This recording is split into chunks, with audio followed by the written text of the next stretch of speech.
एक पुरानी कहावत है कि कुछ ऐसी चीजें रहीं जिन्हें लेकर हमेशा से जंग होती रही और ये है जर और जमीन। इसका इस्तेमाल हम हमेशा से करते रहे और इसका क्लियर और सिंपल मीनिंग है धन दौलत और जमीन यानी संपत्ति के लिए लड़ाइयां होती रही। लेकिन इन्हीं में से एक है जमीन, जिसके लिए भाई भाई का दुश्मन बन जाता है तो बेटे पिता की जान लेने पर उतारू हो जाते हैं। लेकिन आज इसी जमीन को दान करने के लिए पश्चिम बंगाल के लोग सोच तक नहीं रहे। दरअसल पश्चिम बंगाल में इस वक्त इन्फिल्ट्रेशन पर बड़ा अटैक किया गया, घुसपैठियों पर। यहां पर लोकल लोग स्मगलर्स और इलीगल इमिग्रेंट से बहुत परेशान हैं। देश के केंद्रीय गृह मंत्री अमित शाह ने वादा किया कि सूबे में बीजेपी की सरकार आने के बाद सबसे पहला काम होगा अवैध घुसपैठियों को बाहर करना। हालांकि केंद्र सरकार और शुभेंदु अधिकारी की सरकार यहां पर इन इलीगल इमिग्रेंट्स को ये ऑप्शन जरूर दे रही है कि जो लोग खुद जाना चाहे वो उनकी मदद करेंगे, लेकिन जो नहीं जाएंगे उन पर केस कर दिया जाएगा। अब तो यहाँ के लोकल हिंदू अपनी मर्जी से बीएसएफ को अपनी जमीनें दान करें। अब ये क्यों किया जा रहा है? ताकि बॉर्डर पर फेंसिंग का काम जल्द से जल्द पूरा हो। बॉर्डर के पास रहने वाले लोग अपनी सुरक्षा को लेकर चिंतित हैं, क्योंकि सबसे ज्यादा असर इन्फिल्ट्रेशन का उन्हीं पर पड़ता है। सरकार की नीति नियत स्पष्ट है। हम बॉर्डर को फेंसिंग के द्वारा पूरी तरीके से फेंसिंग के द्वारा सुरक्षित करना चाहते हैं। हमारे लिए भारत की सुरक्षा, इंटरनल सिक्योरिटी सबसे बड़ी प्रायोरिटी है।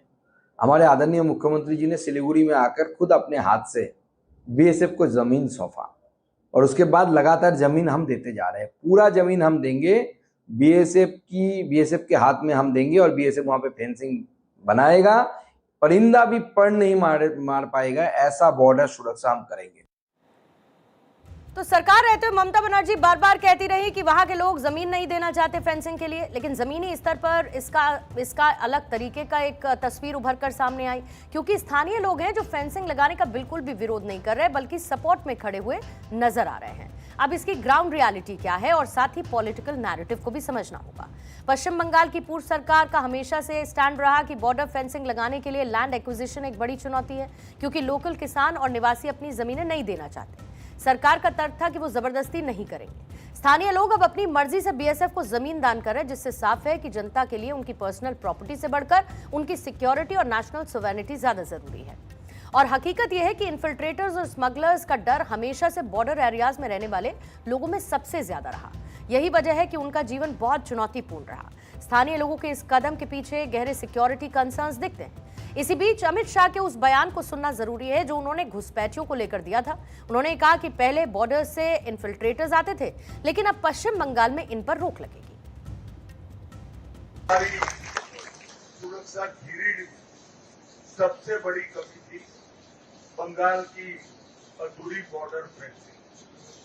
भौगोलिक परिस्थिति तो हम बदल नहीं सकते, मगर जहां जमीन बॉर्डर फेंस बन सकती है वहां पर भी हमें अब तक जमीन नहीं। कुछ दिन पहले ही बंगाल की जनता के आशीर्वाद से बंगाल में शुद्ध रूप से भारतीय जनता पार्टी की सरकार बनी है और मुख्यमंत्री जी ने एक ही सप्ताह के अंदर फेंसिंग के लिए सारी भूमि देने का फैसला सैद्धांतिक रूप से कर दिया है और कुछ जमीन तो देने का भी काम। ये फेंसिंग पूरी होते ही